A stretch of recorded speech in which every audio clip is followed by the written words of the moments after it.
باقی جو ہے وہ خواتین کے لیے ہاتھوں اور چہرے کو اپنے محارم کے سامنے کھلا رکھنا، اپنے گھر کے افراد کے سامنے کھلا رکھنا یہ مجبوری ہے، شریعت ان کو پابند نہیں کرتی۔ باقی اجنبیوں کے لیے ان کو مکمل پردے کا اہتمام کرنا چاہیے اور پردے کی تلقین کی گئی۔ اور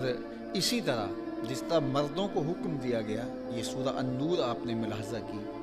کہ وہ اپنی نظروں کو نیچا رکھیں، اسی طرح عورتوں کو بھی حکم دیا گیا کہ وہ بھی اپنی نظروں کی حفاظت کریں۔ یہ نہیں ہے کہ مرد عورت کو نہیں دیکھ سکتا تو عورت تو دیکھ سکتی ہے، عورت کو بھی منع کیا گیا، بلکہ عورت کو پھر احتیاط زیادہ کرنا پڑے گی، اس لیے کہ عورت تو پردے میں ہوتی ہے لیکن مرد تو پردے میں نہیں ہوتا ہے، تو اس لیے عورت کی احتیاط پھر اور زیادہ بڑھ جاتی ہے۔ حضرت میمونہ رضی اللہ تعالی عنہا موجود تھی اور حضرت ام سلمہ رضی اللہ تعالی عنہما روایت کرتی ہیں کہ عبداللہ بن ام مکتوم تشریف لائے اور حضرت ام سلمہ بھی تھیں اور حضرت میمونہ رضی اللہ تعالی عنہا بھی تھیں، تو انہوں نے کوئی پردے کا اہتمام نہیں کیا، تو حضور نے ان سے فرمایا کہ تم پردہ کرو، تو انہوں نے کہا کہ حضور وہ تو نابینا ہے، تو فرمایا وہ نابینا ہے، تم نابینا تو نہیں۔ حالانکہ حضور کی ازواج امت کی مائیں ہیں اور یہ نص قطعیہ ہے، یا نساء النبی لستن کاحد من النساء، تم عام عورتوں کی طرح نہیں ہو۔ النبی اولا بالمؤمنین من انفسہم وازواجہ امہاتہم، نبی مومنوں کی جانوں سے قریب ہیں اور ان کی ازواج مومنوں کی مائیں ہیں، لیکن اس کے باوجود انہیں بھی پردے کا حکم دیا گیا۔ جو مومنوں کی مائیں لگتی ہیں شریعت نے ان کو ماں قرار دیا ہے، قرآن کی قطعی صریح نص سے مائیں ہیں۔ آج لوگ کہتے ہیں کہ یہ میری بہن جیسی ہے تو میں کیوں اس سے پردہ کروں، یہ تو میری ماں بجا ہے، میں اس سے کیوں پردہ کروں؟ ماں بجا ہے، بہن بجا ہے، یعنی بہن کی جگہ پہ بہن نہیں ہے، اور ازواج مطہرات مائیں ہیں، وازواجہ امہاتہم، اور نبی کی ازواج ان کی مائیں ہیں، تو پھر بھی ان سے پردے کی تلقین کی اور ان ماؤں سے بھی کہا گیا تم بھی پردہ کرو اور تم بھی جو ہے وہ اپنی نظر کو جو ہے وہ جھکا لو، اگرچہ نابینا ہے لیکن تم تو بینا ہونا۔ تو یہ شریعت اسلامی نے ہمیں حکم دیا اور یہ ہماری شریعت اسلامی کا مزاج ہے۔ دیکھیں جب شر پھیل جاتی ہے یا جب کوئی بھی مسئلہ اس کی اہمیت لوگ بھلا دیتے ہیں اور ہر طرف ایک چیز پھیل جاتی ہے تو لوگوں کو لگتا ہے کہ شاید یہ چیز جائز ہو گئی ہے، تو وہ اس چیز اس حکم شرعی کو کثرت کے ساتھ پامال کرنے کی وجہ سے لوگ سمجھتے ہیں کہ شاید اس سے کوئی فرق نہیں پڑتا۔ جس طرح دور موجود کے اندر سود کو لوگوں نے عام سمجھ لیا جبکہ اللہ تعالیٰ کے ساتھ اعلان جنگ ہے۔ اسی طرح آج کل رشوت کو آج کل سپیڈ منی قرار دے دیا گیا ہے، جبکہ الراشی والمرتشی کلاہما فی النار، اور اس کو کئی طریقوں سے وصول کیا جاتا ہے اور اس کے کئی بہانے بنا لیے گئے ہیں کہ جی جو ہے وہ بطیب خاطر دے رہے ہیں، اپنی مرضی سے دے رہے ہیں، تو یہ وہ کیا کچھ کہیں، تو 100 نام رکھ لیں، 100 طریقے اپنا لیں، تو سود پھر بھی حرام ہے۔ سارے لوگ بھی کائنات کے سود لینے لگ جائیں، بلکہ قرب قیامت کے فتنوں کا ذکر کرتے ہوئے فرمایا گیا کہ اگر کوئی سود سے بچ پائے گا لیکن اس کے دھوئیں سے نہیں بچ پائے گا، اس کے دخان سے، اس کے دھوئیں سے نہیں بچ پائے گا، اس قدر سود عام ہو جائے گا، سودی معیشت یوں رچ بس جائے گی۔ تو کیا اتنی کثرت کے ساتھ جب سارا زمانہ ہی سود خور ہو جائے تو کیا سود جائز ہو جائے گا؟ جب سارا زمانہ ہی رشوت لینے دینے کے دھندے میں لگ جائے تو کیا رشوت جائز ہو جائے گی؟ جب تمام کائنات کی عورتیں پردہ ترک کر دیں تو کیا پردے کے حکام ساقط ہو جائیں گے؟ جو دور رسالت مآب ہے، جس دور میں وحی اترتی رہی اور جو صحابہ حضور کی تربیت کے نور سے مالا مال ہوئے، تقوی کے جس مقام پر وہ تھے، دنیا کی جو ہے وہ کوئی قوم اس مقام پر نہیں پہنچ سکتی، تو جب ابو بکر سے بھی کہا گیا کہ نگاہوں کو نیچا رکھو، جب عمر اور عثمان کو اور علی المرتضیٰ کو بھی کہا گیا کہ نگاہوں کو نیچا رکھو، جب عائشہ رضی اللہ تعالی عنہا، ام سلمہ حضرت خدیجہ الکبریٰ سے لے کر کے سب خواتین کے لیے یہ احکام ہیں،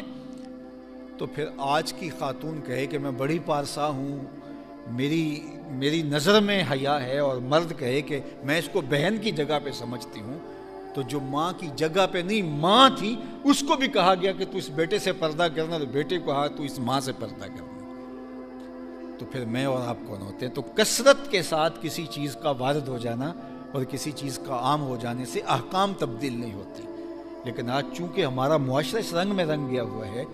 تو اس لیے جو ہے وہ ہم نے تو پردہ ترقی کر دیا، اور معمولی سی اوڑھنی، اور وہ بھی جو ہے وہ مذہب پسند لوگوں کے سر پہ تھوڑا سا کپڑے کا ٹکڑا رہ گیا۔ آج عالمی طاقتیں چاہ رہی ہیں کہ وہ بھی ہم سے چھین لی جائے۔ فرانس کے اندر ماضی میں ہوا، اور مختلف ممالک کے اندر مغرب ہمارا وہ پردہ بھی برداشت نہیں کرتا، جبکہ وہ انسانی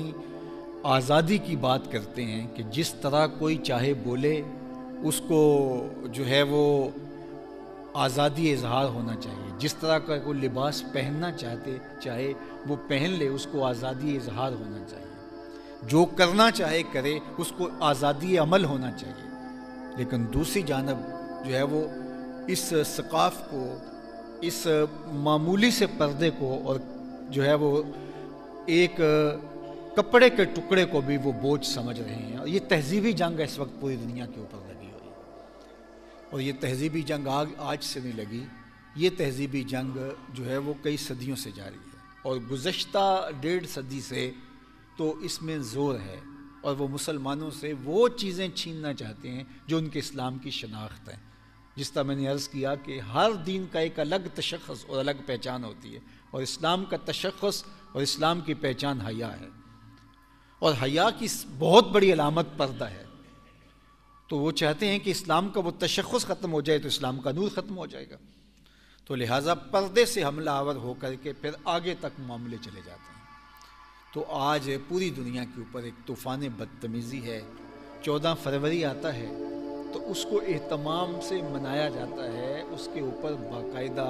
بڑی بڑی کمپنیاں انویسٹمنٹ کرتی ہیں اور چیزوں کو سستا کرتی ہیں، اور مسلم ممالک میں خاص طور پہ جو ہے وہ اس پہ جو ہے وہ ملٹی نیشنل کمپنیاں کام کر رہی ہوتی ہیں تاکہ جو ہے وہ مسلمانوں کے اندر اس کلچر کو فروغ دیا جائے، اور بے حیائی کے کلچر سے جو ہے وہ ان کے ایمان کی متاع کو چھینا جا سکے اور ان کو کمزور کیا جا سکے۔ یہ علامت ہے ہمارا تشخص ہے۔ بعض لوگ کہتے ہیں کہ آپ تو پردے میں اسلام کو سمجھ لیا ہے، پردے میں اسلام رکھا ہے۔ ایک زمانہ تھا ہم سنتے تھے کہ اسلام میں داڑھی ہے، داڑھی میں اسلام نہیں ہے، اب کہہ رہے ہیں کہ اسلام میں پردہ ہے، پردے میں اسلام نہیں ہے، تو یہ عجیب کہانی ہے۔ تو یہ تو پھر یہ بھی کہا جا سکتا ہے اسلام میں روزہ ہے، روزے میں اسلام نہیں ہے، اسلام میں نماز ہے، نماز میں اسلام نہیں ہے، تو پھر آپ تو سب احکام کے بارے میں، نماز اسلام میں، حج ہے، حج میں اسلام نہیں، تو پھر اسلام ہوگا کہاں؟ اسلام ان اجزائے ترکیبیہ کے مجموعے کا نام ہے نا۔ یہ اینٹیں ملتی ہیں تو عمارت بنتا ہے، اور ایک ایک اینٹ کا انکار کر دیا جائے تو عمارت کا انکار کر دیا جائے، عمارت ڈھا دی جائے گی۔ تو یہ کہا جاتا ہے یہ کٹ ملا ہیں، یہ دقیانوسی فکر رکھتے ہیں، یہ پرانی سوچ کے حامل ہیں۔ میاں پرانی سوچ کے تو تم حامل ہو۔ بے پردگی یہ جدت نہیں ہے، یہ قدامت ہے۔ اسلام سے قبل کعبۃ اللہ کا طواف برہنہ کیا جاتا تھا۔ یہ صفا اور مروہ کے اوپر اصاف اور نائلہ، یہ جو 2 بت پڑے ہوئے تھے، یہ کس چیز کے پڑے ہوئے تھے؟ یہ برہنہ طواف کرتے ہوئے ان کا جو عمل تھا اس کے نتیجے میں پتھر بنا دیے گئے تھے۔ تو یہ تو جاہلیت تھی کہ وہ بے پردہ تھے، جانوروں کی طرح، جس طرح جانور بے پردہ ہوتے ہیں۔ انسان کو تو اللہ نے لباس دیا ہے، اور لباس کے 3 مقصد ہیں: زینت، موسمی اثرات سے بچاؤ، اور اپنے پردے کی حفاظت۔ یہ 3 مقاصد ہیں لباس کے، اور لباس پوری کائنات کے اندر زیرو چیزوں میں صرف انسان پہنتا ہے۔ نہ حشرات الارض لباس پہنتے ہیں، نہ پرندے لباس پہنتے ہیں، اور نہ ہی جانور لباس پہنتے ہیں۔ لیکن میرے مالک نے ان کے پردے کے لیے بھی بال، دم اور کچھ چیزیں اہتمام کے ساتھ رکھی ہوئی ہیں، اور یہ چیزیں مرد کے ساتھ نہیں جڑی، اس لیے کہ اس کو شعور دیا گیا اور یہ اپنا لباس تیار کرتا ہے۔ اور حضرت آدم علیہ السلام کو ماں حضرت حوا کے جب جنت سے زمین پر بھیجا جانے لگا، وہ ایک دانہ کھانے کی وجہ سے معاملہ ہوا جو قرآن میں مذکور ہے، تو پھر ان کو جب زمین پر بھیجا تو ان کا لباس اتر